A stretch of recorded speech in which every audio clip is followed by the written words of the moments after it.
그리스도 예수 안에서 거룩하여지고 성도로 부르심을 받은 여러분에게 주님의 이름 안에서 문안드립니다. 성령께서 오늘 우리의 마음을 새롭게 하시기를 소망합니다. 여러분 혹시 스토브 리그라는 말을 들어보신 적이 있으신가요? 아마 야구를 좋아하시는 분들이 꽤 있으시니까 들어본 적이 있으실 거라 생각합니다.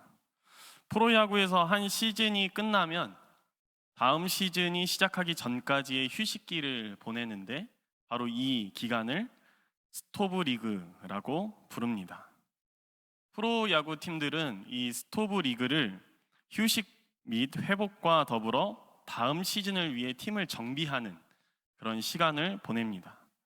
기존 선수나 코치들과 재계약을 하기도 하고 혹은 방출하기도 하고 또는 신규 선수나 코치들을 영입하여서 팀의 전력을 보강하기도 합니다. 그러니까 한마디로 다음 시즌을 준비하는 기간인 셈입니다.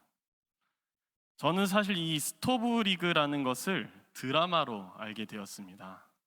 보신 적 있으신가요? 지난 2019년 SBS에서 스토브 리그라는 드라마를 방영한 적이 있습니다. 아직 안 보신 분들에게는 OTT에서 관람하실 수 있으니까 정주행을 권하고 싶을 정도의 웰메이드 드라마라고 할 수 있습니다. 이 드라마에 보면 프로야구 정규리그에서 만년 꼴등팀인 드림즈라는 팀이 등장합니다. 그리고 이 팀에 야구의 야자도 모르는 백승수라는 신임 단장이 부임을 합니다. 구단의 의도는 팀이 좋은 성적을 거두지 못하게 하여서 팀을 해체하는 그런 목적이 있습니다. 그런데 드라마를 보면 그게 구단의 뜻대로 쉽게 이루어지지 않습니다. 왜냐하면 백승수 신임 단장이 굉장히 파격적인 행보를 걷기 때문입니다. 백승수 신임 단장은 소위 야알못입니다. 야구를 알지 못하는 사람이란 뜻이겠죠. 그런데 팀의 고질병을 진단하고 이에 대응합니다.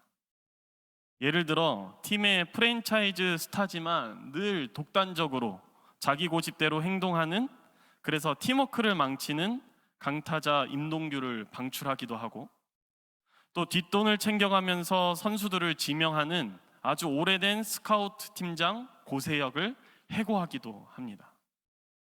신인 단장의 이러한 결정들에 대해서 사람들은 처음에 걱정하고 우려하며 심지어 반발하기도 합니다. 하지만 그들은 결국 이 백승수의 결단으로 인해 팀의 생기가 도는 것을 경험하게 됩니다. 야구도 모르는 백승수가 어떻게 꼴찌 야구팀의 새로운 분위기를 조성할 수 있었을까요? 그가 야구는 모를지라도 건강한 팀에 대한 생각이 분명했다고 봅니다. 오랜 시간을 보내오며 팀 내에 굳어져 가고 있던 부분들, 팀 내부에서 불균형했던 부분들, 개인의 욕심으로 썩어 문드러져 있던 부분들을 하나씩 제거하며 결국에 새로운 살이 돋도록 준비하는 그러한 계획이 있었다라는 말입니다. 그런데 이것은 비단 야구뿐만 아니라 공동체라 불리는 모든 곳에 적용이 되지 않나라는 생각을 합니다. 오늘 우리가 목격한 장면은 사실 굉장히 암담합니다. 오늘 본문에 등장하는 두 사람이 죽음을 맞이하기 때문입니다. 그들이 죽음을 맞이하는 이유는 같습니다. 먼저 죽음을 맞이하는 사람이 당시 제사장이자 사사이자 그리고 선견자라고 불리던 엘리입니다. 엘리는 블레셋과 전쟁을 치르던 이스라엘의 소식을 오늘 듣게 되는데 17절입니다. 소식을 전하는 자가 대답하여 이르되 이스라엘이 블레셋 사람들 앞에서 도망하였고 백성 중에는 큰 살육이 있었고 당시의 두 아들 홈니와 비느하스도 죽임을 당하였고 하나님의 괴는 빼앗겼나이다. 우리가 오늘 읽지는 않았지만 오늘 본문보다 앞선 사무엘상 4장의 초반부에 보면 이스라엘이 블레셋에게 무참히 패배하는 이야기가 아주 자세히 기록되어 있습니다. 그 이야기에 보면 이스라엘은 총 2번 블레셋에게 패배하게 되는데요. 처음에 이 블레셋에게 패했던 이스라엘은 그 원인을 여호와께 돌립니다. 여호와께서 우리로 패하게 하셨다라고 생각합니다. 여호와 없이 싸웠기에 블레셋에게서 졌다는 그런 말이 되겠죠. 그래서 이스라엘은 다시 싸울 때 실로라는 장소에 있던 그 성소에서 하나님의 궤를 그들 그 싸움의 진영에 있게 하여서 그것이 자신들을 구원하게 하자고 결의합니다. 그렇게 이스라엘은 블레셋과 한 번 더 전쟁을 하는데 그 결과 처음에 블레셋과 싸웠을 때 이스라엘 중에 전사한 인원이 4,000명이었으나 두 번째 그 하나님의 궤를 자신의 그 군대 진영에 갖고 와서 싸웠던 그 이스라엘이 보병의 숫자만 3만 명이 엎드러졌다라고 성경은 말합니다. 거기에 설상가상으로 엘리의 두 아들인 홈니와 비느하스도 죽임을 당하며 하나님의 궤를 빼앗깁니다. 오늘 본문 18절은 엘리가 죽음을 맞이하는 시점이 바로 이 하나님의 궤를 말할 때였다라고 알려줍니다. 이는 이스라엘 백성들이 블레셋 사람들에게 대대적으로 패했고 엘리 자신의 두 아들인 홈니와 비느하스도 죽임을 당했다는 그러한 모든 소식보다 하나님의 궤를 빼앗겼다는 소식이 엘리에게 더 큰 충격이었음을 시사해 줍니다. 그런데 이러한 충격이 엘리뿐만 아니라 엘리의 며느리요 비느하스의 아내인 한 임신한 여인에게도 마찬가지였습니다. 이 여인은 임신 중이었는데 해산이 임박한 그런 상태였습니다. 그런데 그때 그는 하나님의 궤를 빼앗긴 것과 시아버지 엘리가 죽은 것과 남편 비느하스가 죽었다는 소식을 듣게 됩니다. 안정을 취해야 하는 시기에 충격적인 소식을 접해서인지 그는 갑자기 해산을 하고 죽어가게 됩니다. 주변에 있던 여인들이 아들을 낳았다고 아무리 알려주어도 그는 아무 관심도 가지지 않습니다. 다만 아이의 이름을 이가봇이라고 지어주며 그렇게 이름하는 이유를 22절에서 말합니다. 또 이르기를 하나님의 궤를 빼앗겼으므로 영광이 이스라엘에서 떠났다 하였더라. 오늘 본문은 한 가족이 잇따라 죽음을 맞이하는 장면을 우리에게 보여줍니다. 그리고 그 이유에 대해 먼저 죽은 가족을 언급하기는 하지만 결정적이며 궁극적인 이유를 바로 하나님의 궤를 빼앗겼기 때문에 하나님의 궤를 빼앗긴 것에 두고 있습니다.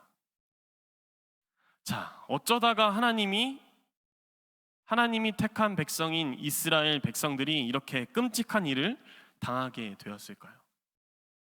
하나님의 궤가 있었음에도 벌어질 수밖에 없었고 하나님의 일을 했음에도 불구하고 선견자도 피해갈 수 없었으며 생명을 잉태한 여인조차 기뻐하지 못하는 상황이 도대체 왜 이스라엘 백성들 가운데서 벌어져야만 했던가 라는 말입니다.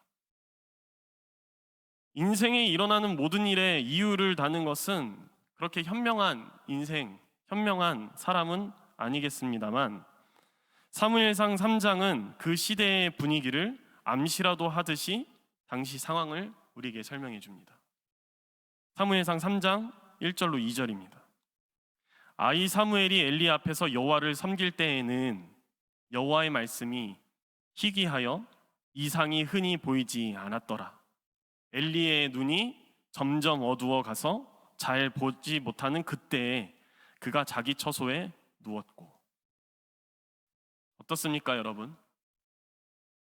여호와의 말씀이 희귀하여 이상이 보이지 않았다는 시대적인 묘사와 엘리의 눈이 점점 어두워 가서 잘 보지 못하던 때라는 엘리 개인의 묘사가 겹치지 않습니까? 오늘 본문에서도 엘리에 대해서 그리고 그의 죽음의 원인에 대해 설명하기를 눈이 어둡고 나이가 많으며 몸이 비대하다라고 말합니다. 우리는 이러한 엘리의 묘사 속에서 그 시대의 심각성을 발견할 수 있습니다. 여러분, 자고로 선지자, 선견자, 예언자라는 것은 다른 사람들보다 하나님과 그 뜻에 대해 미리 알고 보고 일러주는 사람을 가리킵니다. 그런데 그 사람이 눈이 어두웠다, 앞을 보지 못하게 되었다라는 것은 무엇을 의미하겠습니까? 이는 당시 이스라엘은 막다른 곳에 다다랐음을, 이스라엘에게는 이제 끝이 다가왔음을 보여준다라고 볼 수 있습니다. 이러한 사실을 직접적으로 보여주는 대목이 사무엘상 2장과 3장에 기록되어 있습니다. 사무엘상 2장 후반부에서 하나님의 사람이 엘리에게 와서 그 집안을 향한 하나님의 뜻을 일러주는데, 그것은 곧 하나님의 진노였습니다. 그리고 사무엘상 3장에서 똑같은 이야기를 어린 사무엘이 당시의 사사이며 제사장이며 선견자였던 엘리에게 전달합니다. 엘리의 집안이 하나님으로부터 화를 당할 수밖에 없는 이유. 먼저 엘리의 아들들이자 제사장이었던 홈니와 비느하스가 하나님 앞에서 범죄하였기 때문이고, 다음으로 엘리가 하나님보다 그의 두 아들을 더 중요하게 여겼기 때문이며, 무엇보다 하나님께 드리는 것을 그들이 취함으로 그들의 몸집을 비대하게 했다, 살지게 했다 였습니다. 요약해보면 사무엘상 2장에서 4장에 이르기까지 성경은 썩을 대로 썩은 이스라엘의 모습을 보여줍니다. 그들의 신앙이 얼마나 부패했는지를 당시 영적 지도자와 그 가족을 통해 묘사해 줍니다. 성경은 더 이상 어떠한 희망도 보이지 않는 그들의 굳어진 마음과 신앙과 삶을 우리에게 세세하게 그리고 있습니다.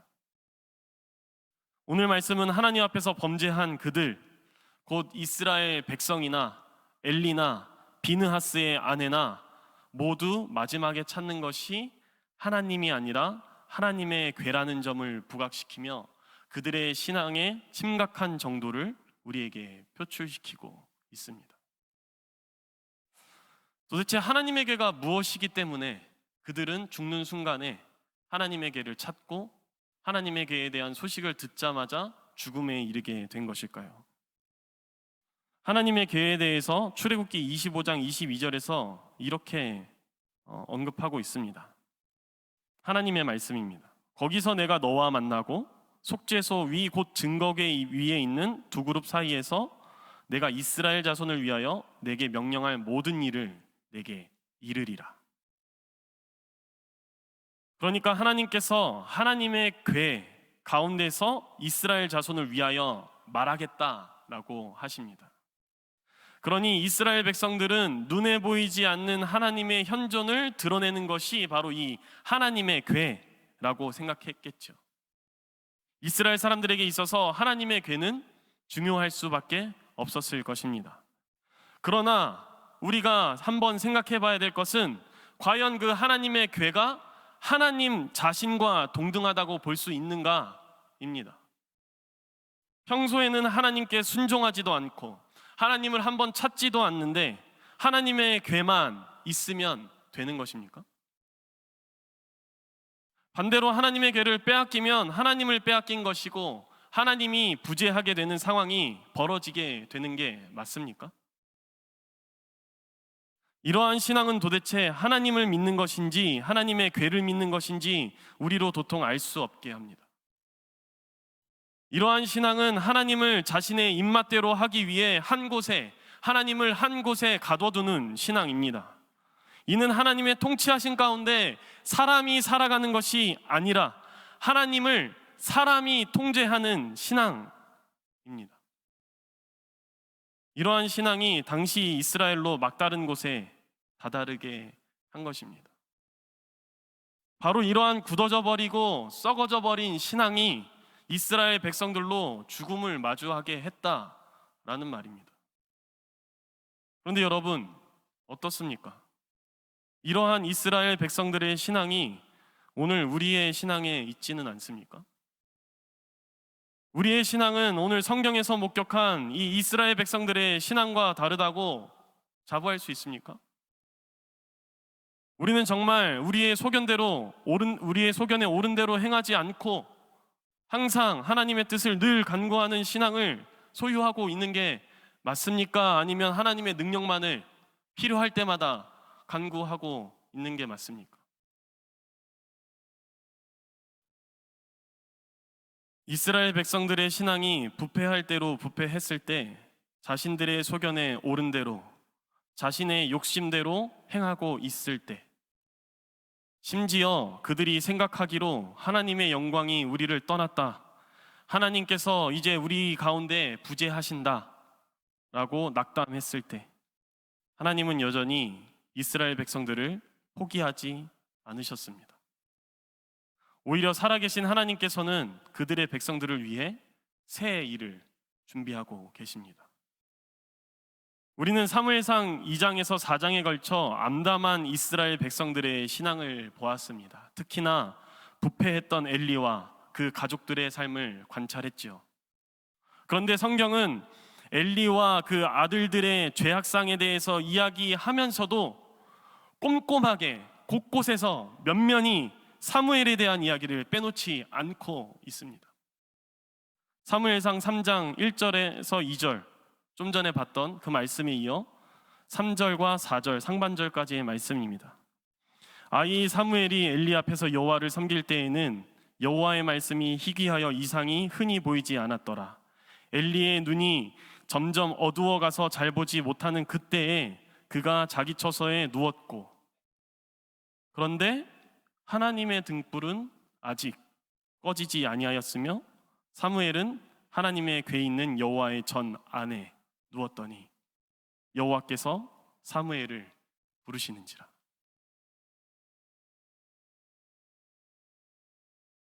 신약성경 마가복음 12장 1절에서 9절에 보면 예수님은 대제사장들과 서기관들과 장로들에게 비유로 말씀하십니다. 일명 포도원 농부 비유인데요, 혹은 악한 포도원 농부 비유라고 부르기도 합니다. 내용을 잠깐 살펴보자면 이렇습니다. 한 사람이 포도원을 만들어 농부들에게 빌려주고 멀리 타국으로 떠납니다. 월세를 받을 때가 되어서 주인은 농부들에게 포도원 소출의 얼마를 받으려고 한 종을 농부들에게 보냅니다. 그런데 농부들이 그 종에게 돈을 주기는커녕 잡아서 때리고 빈손으로 주인에게 돌려보냅니다. 주인이 다시 다른 종을 농부에게 보내는데 결과는 같습니다. 주인이 또 다른 종을 농부들에게 보내니 이번에는 농부들이 그 종을 죽이고 맙니다. 그래도 주인은 계속해서 농부들에게 종을 보내는데 계속해서 결과는 동일합니다. 이제 주인에게 남은 종은 없고 사랑하는 아들만 남아있는 상태입니다. 주인은 농부들이 자신의 아들만은 존중할 것이라는 기대를 가지고 농부들에게 자신의 사랑하는 아들을 보냅니다. 그런데 이 농부들이 얼마나 사악하냐면 서로 이야기하기를 상속자인 이 자만 죽이면 포도원은 온전히 우리의 것이 될 것이 아니냐라고 말합니다. 그렇게 농부들은 주인의 하나뿐인 그 사랑하는 아들을 잡아서 죽이고 포도원 바깥에 내던집니다. 이에 주인이 어떻게 할까요? 직접 와서 농부들을 쓸어버리고 포도원을 다른 사람에게 넘겨줍니다. 많이 들어보셨죠? 이스라엘 백성들은 자신들의 욕심으로 가득 차서 하나님의 뜻대로 행하지 않으며 하나님께서 보내신 여러 선지자들의 말도 듣지 않으며 결국 하나님의 아들인 예수 그리스도마저도 죽이게 될 것이라는 이야기입니다. 그리고 하나님께서 직접 오셔서 이스라엘 백성들을 종국에 벌할 것이다 라는 말이겠죠. 그런데 이 이야기가 이렇게 끝난다면 완벽한 비극입니다. 하지만 이 이야기는 그렇게 끝나지 않는데요. 이 비유의 결론이 마가복음 12장 10절에 기록되어 있습니다. 너희가 성경의 건축자들이 버린 돌이 모퉁이의 머릿돌이 되었나니. 건축자들의 버린 돌은 집을 짓는데 무용하다고 판단하여 사람들이 버린 돌입니다. 그런데 그 돌이 건물 모퉁이의 머릿돌이 된다고 말씀합니다. 가치가 없는 죽은 돌이 건물을 세우는 살아있는 돌이 된다라는 말씀입니다. 그런데 실로 이 사건이 이스라엘 백성과 또 우리에게 일어나지 않았습니까? 하나님이신 예수님께서 이 땅에 오셨는데 자신의 백성들의 범죄함으로 인하여 그들의 손에 십자가에 달려 죽으셨습니다.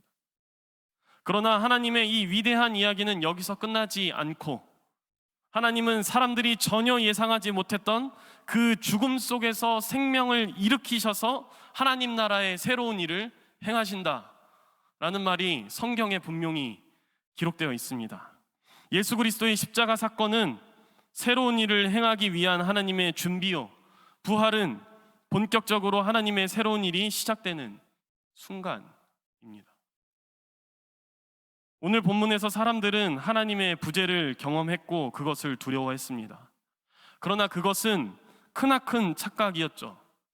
우리가 오늘 말씀에서 발견한 것은 하나님께서 교만한 자들에게 역사하시지 않는 것이지 하나님 그분 자신이 이 땅에서 사라진 것은 아니었습니다. 하나님은 하나님을 붙들고 하나님과 상의하며 하나님 앞에 엎드려져 간구하는 이들 가운데 분명히 또렷하게 현존하십니다. 기독교 윤리학자 디트리히 보네퍼 목사님은 그의 책 저항과 복종에서 그리스도인들에게 이렇게 권면합니다. 그리스도인은 하나님 없이 하나님 앞에서 하나님과 더불어 살아야만 합니다. 하나님 없이 살아야 한다는 말에서 하나님은 삶의 문제에서 해결사이며 개인주의적인 하나님을 가리킵니다. 아무런 하나님 없이 살라는 말이 절대 아니고 우리의 신앙 가운데 필요할 때만 하나님을 찾아서 이거 하나님 때문이죠 라고 하나님 탓을 하거나 하나님 여기서 하나님이 도와주셔야죠 그래야 하나님이 전능자가 아닙니까 라고 하는 그런 하나님을 자기 욕심 속에 가둬두는 신앙. 그래서 보네포 목사님은 그러한 하나님 없이 우리가 살아야 함을 우리에게 권면하는 것입니다. 평소에 하나님을 찾지 않다가 필요한 순간에 하나님의 능력만을 찾는 그런 신앙을 우리는 거부해야 합니다. 동시에 하나님 앞에서 하나님과 더불어 살아야 한다는 말은 늘 하나님 앞에서 겸허한 자세로 하나님의 현존을 드러내는 그리스도인의 신앙을 의미합니다. 하나님 나라의 생명사역에 동참하는 삶을 강조하는 말이다라는 것입니다. 하나님께서는 우리 공동체 가운데 분명히 새로운 일을 계획하시고 행하시며 또한 준비하고 계십니다. 우리가 우리 안에 오랫동안 굳어진 신앙, 하나님으로부터 돌아나갔던 그 패역한 신앙을 버리고 우리를 위해 죽으시고 다시 사신 예수님과 연합하여서 우리의 삶이 하나님께서 지금 이곳에 하나님께서 지금 여기에 살아계심을 증거하며 하나님께서 이루실 새로운 하나님의 나라의 그 역사에 동참하게 되기를 간절히 소망합니다. 모든 지각에 뛰어난 하나님의 평강이 그리스도 예수 안에서 여러분의 마음과 생각을 지키실 것입니다. 아멘.